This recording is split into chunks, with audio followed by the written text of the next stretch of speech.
Okay, hey guys. So last year I made a video explaining how to solve all the CCC junior problems, and it actually did pretty well, so I'm gonna do it again this year. Although this year I didn't do the junior contest, I still wanted to describe the problems because I think this year's J4 was actually pretty tricky compared to all the other problems, which were pretty basic. So let's just jump right in. So I'm again assuming that you've already read the questions, so I'm not going to go over it. But basically, for this one, we're given three numbers. The first number is how many $3 plates we have. Second one is how many $4 ones, and the third one is how many $5 ones. And you want to calculate the full price. So this is pretty easy. I'm not going to go too deep into how this works because I'm assuming you already know how to uh, use C++.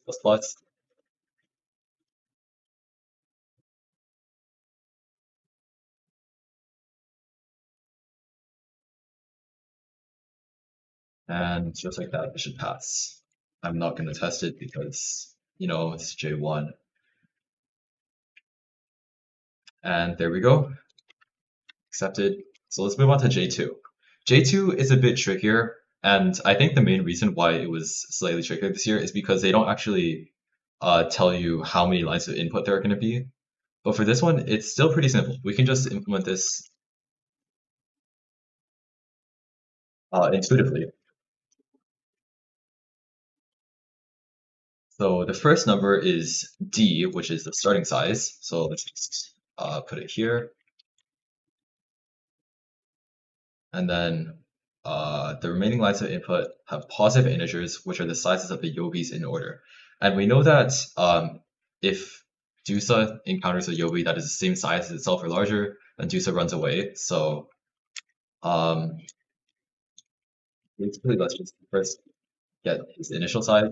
We're going to do a while loop. So while we're scaling into x, if d is less than or equal to x, then that means that we have ran away. So that means we just print out our d and then we return 0. So otherwise, we're going to add x onto d. And let's see if this works. And if it never runs away, then we're just going to print it out at the end. So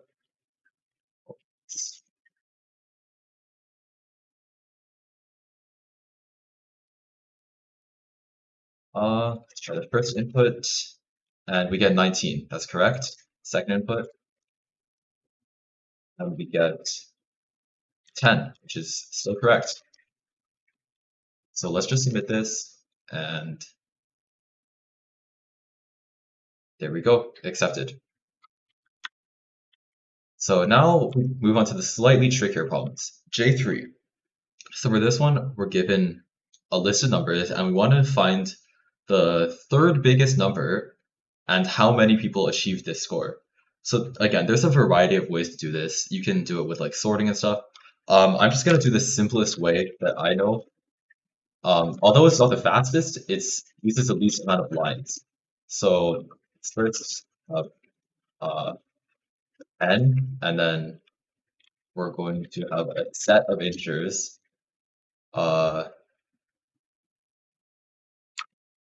Set of integers, and then I'm also going to have the vector of integers as well. And you're going to see how this works out. So we're going to resize a to have n elements. We're going to get extension from. And now what we're going to do is we're going to construct the set. Let me get rid of this. We're going to construct the set here with the elements in A. So basically, if you don't already know, a set is just a sorted array that can only contain one of each element. So if you look here, we have 70, 62, 58, and 73.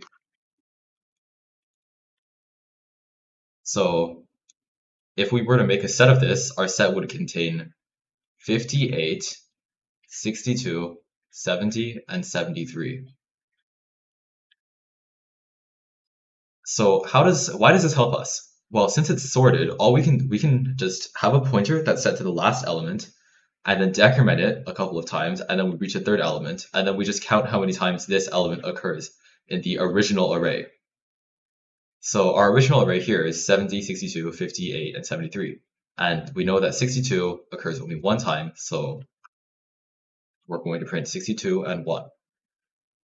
And on the second one, this one's a bit different because they're repeated numbers. But remember, we're using a set, so we don't care about the repeated numbers. So we have 75, 70, 60, 70 again, 60, 75. Okay, so we basically just have these numbers. And again, we start at the last one, we decrement it a couple of times until we reach the third one, which is 60, and then we count the number of times 60 occurs. So it occurs once and twice. So our answer, we're going to print 62, just like that. So now that we have a set, I'm going to create an iterator. So auto it equals s.end. Basically, s.end points to this curly brace over here. So it points past the last element. So we're going to have to decrement it 1, 2, 3 times to reach a third one. So we do it minus, minus, it minus, minus, it minus, minus. So now we've decremented it 3 times. And the reason why I didn't do like it minus equals 3 is because set iterators do not support random access. They only allow you to do minus minus. Because sets are binary trees.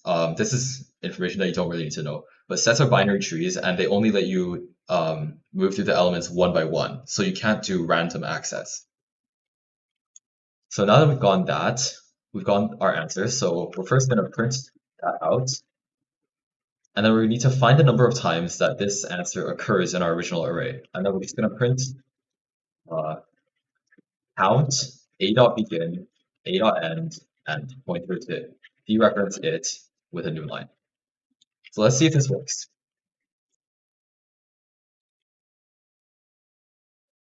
62, 1, 62. Great, so it looks like this works, and it gets accepted. Perfect. So although, yeah, this is a little bit slow, this is probably the simplest solution that you can get for this problem. But yeah, so next problem is J4 troublesome keys. So on this J4, I've seen a lot of people have issues, and I don't blame them because this J4 was honestly probably the hardest question in the contest. I'd say it's harder than J5 just because J5 is such a template problem. So our J4 over here, we have a silly key, which swaps our character with another character when it's pressed, and we have a quiet key that just doesn't register. So let's think about this problem. Let's first look at this first sample input. For loops and fxr lxxps. So it's pretty easy to see. Let's just pretend there's no quiet key for now. So we can see pretty easily the O is always getting replaced with X. So we can just say, well, O becomes X. How do we do this algorithmically though? So we can loop through the characters in our first string, and as soon as a character does not match the character here, that's going to be our silly key. So for now, we're just ignoring the quiet key. We're pretending like it doesn't even exist. But how can we extend the solution to account for the quiet key? Let's take a look at the second sample input, for loops and fxr lxxp. So again, it's kind of obvious to see the quiet key is S. We're going to ignore it. We're going to pretend like it doesn't exist. And again, this problem is really easy now because all we have to do is loop through the first one and find the first occurrence that doesn't match up, and that's the two swaps. And third one, I'm going to pretend like the quiet doesn't exist as well. And we already know the quiet key is O, so we're going to pretend like it doesn't exist. And again, we have FRLPS and FRLPC. And it's obvious to see that these are the ones that are swapped. So now the question is, how do we eliminate our quiet key? How can we do that? And the answer is pretty simple. all we have to do is we just have to loop through every character in the alphabet and imagine that that's the quiet key. And so, for example, let's go on this input. Let's pretend A is a quiet key. Well, A doesn't exist, so it's obviously not. And then B, same thing. C, same thing. D, same thing. E, same thing. F exists. Our string becomes ORLOOPS, and our second string is FXRLXXP. So what we can do is we can loop the first string, and okay, the first one doesn't match up, O and F. So we have one mismatch, and our mismatches are O and F. So since we've already found a mismatch, there should only be, and we know that there's only one silly key. This has to be the only mismatch that there is. If we encounter two keys that don't match up, that aren't O and F, then it doesn't work. So let's keep on going. RX. Those don't match, and they're not O and F. So F is not the right answer. And we keep going like this until we reach O, or not O, until we reach S. And then once we reach S, we do the same thing again. We have FORLOOP, and we have FXRLXXP. F and F match up, so we don't care. O and X don't match up, so we store that. R and R match up, LL match up, O and X don't match up. But since they agree with this, since it's O and X, we don't care. And we keep going until we reach the end of the string. And if we haven't encountered something that other than O and X that don't match up, this is our answer. So our quiet key is found just from looping through every single character in the alphabet. So this is probably the simplest solution that there is. There are a bunch of other ways to solve this problem, like the one that I initially thought up using occurrence arrays, but that one is really complicated. Although it's faster, but this solution is easier to implement. So realistically, we should be doing this. So just to confirm, just to verify that this actually works, our n is less than 500,000, and this code has a complexity of O of 26n, because we're looping through 26 characters of the alphabet, and every time we loop through one of them, we're simulating the process again, because we have to reconstruct the string and we have to go through it. So this actually does pass because 500k times 26 is like 10 mil, somewhere around that. And that's fast enough to pass because our time limit is 3 seconds, which is more than enough. So let's do this.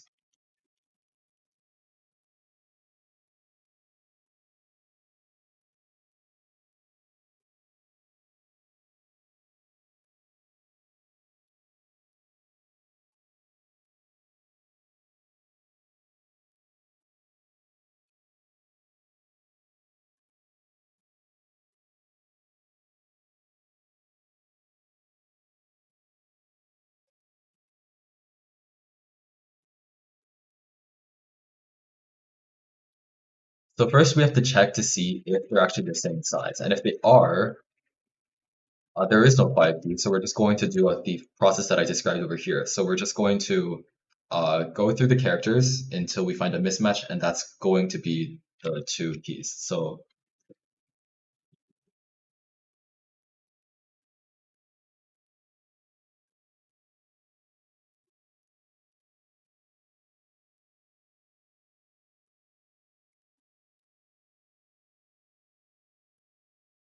to return 0.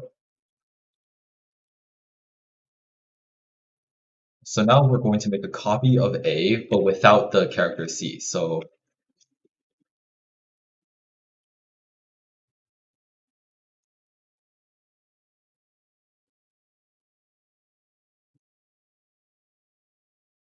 and then we're going to do the thing that I described here. So character, gonna make a pair. So pair, character, character, bad, and then let's just set the two values to 0 and 0. So we're going to loop through it again. This time, what we're going to do, so basically we have this string over here, for example. I'm going to check the mismatch. So if CPYI is not equal to BI, First of all, if bad dot first is 0, yeah, so if our bad has not been initialized yet, then we're going to do bad dot first is equal to cpy I, and bad dot second is bi. Otherwise, if bad dot first is not equal to cpy I, um, basically this is bad, so this one doesn't work. We're going to have to, uh, let's make a variable for this. Bool works if it's true. Here we're going to set works to false, and then we're going to break. So if it works, then we're going to print out bad dot first and then bad dot second, and then we're going to print out our character. Otherwise, we just continue looping. So this should be all the code that we need for this to work. Let's try it. ox hyphen ox s. Oh, and it crashes. So something is wrong. Oh, whoops. I should not be looping through a size. We should be looping through cpy size. And first of all, if cpy.size is not b.size, obviously it doesn't work. So we're just going to continue. And now that should work. SZO. And let's just submit, and it should pass.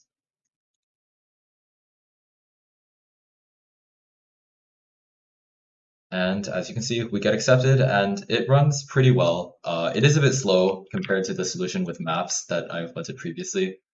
It's like it's only 2 times slower. It's not that much, but you can see my solution with maps is much more complicated.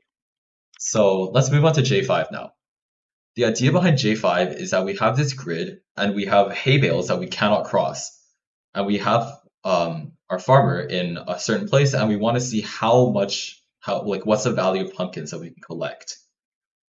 So this is just a very template algorithm. For those that don't know, this algorithm is called flood fill. And basically it can be implemented using a variety of ways. You can either use BFS or DFS. I'm going to use DFS because it's easier to implement. But basically the idea is we're just going to try to explore in every single way possible. If we hit a wall, it doesn't work. Like if we hit a wall, then we stop. Or if we exit the maze, if we go out of bounds, we also stop. And if we hit like a pumpkin or something, we just add the value of it. So this is pretty simple.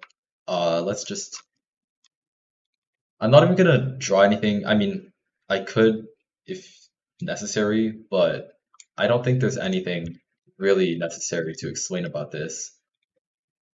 Because, you just start out over here, you collect this pumpkin, you try this, you get this, you try this, you get this. Like, there's not really much to explain. This is just a very template algorithm. So let's do this.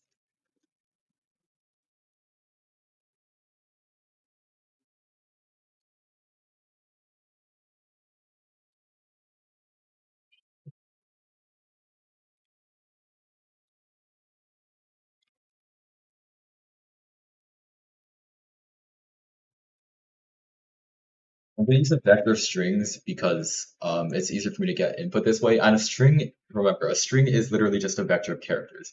So it really doesn't matter. And then our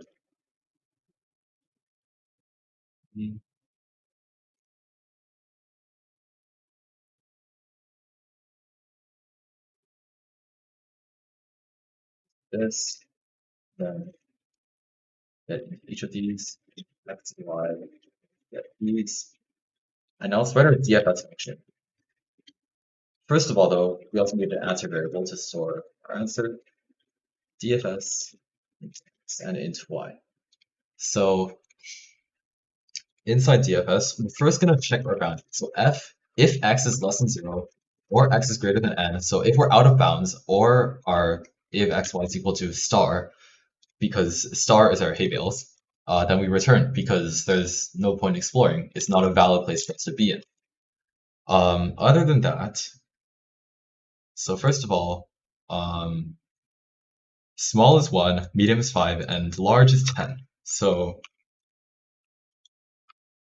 if ax, y is equal to s, then answer plus equals 1. Else if it is, actually, let me just make this one line. Else if ax, y is equal to m, we're going to x plus equals 5, otherwise x plus equals 10. So yeah, that's enough. Okay, great. And then all we have to do is we're just going to continue d of x plus 1, x minus 1, y plus 1, y minus 1. So basically what this does is we go in all directions. So we try out x plus 1, x minus 1, y minus 1, and y plus 1. And we keep going from there. Each of those, this is recursion. So each of those calls do the same thing. But first of all, we actually need to mark our current one as visited so that we don't double count. So for convenience, I'm storing it as a star because the stars are the ones that we're avoiding. Basically, why we have to do this is because if we've already collected a pumpkin, we can't collect it again. So I just set it to a hay bale so that we know we can't collect the pumpkin again. So then we just run DFS and then we print out our answer, and this should be all the code we need. If you don't really understand this, all you have to do is just look up DFS or flood fill. There's a ton of great articles. There's also a ton of books that explain algorithms. This is a pretty easy template one, so it shouldn't be too hard to start. As you can see, we get 37, which is right, and second one, we get 88, which is right. And let's just submit this and accepted. So again, thank you guys for watching. This year's junior problems was not too difficult, I'd say. It was pretty easy based on acceptance rates. If you would like me to do an explanation for senior, I can. Not for this year's, but last year's, because I managed to solve last year's senior. But this year's senior, we don't talk about Mary Salton. But anyways, thank you guys for watching my explanation. I hope you guys learned something, and yeah, just let me know if you want to see another one.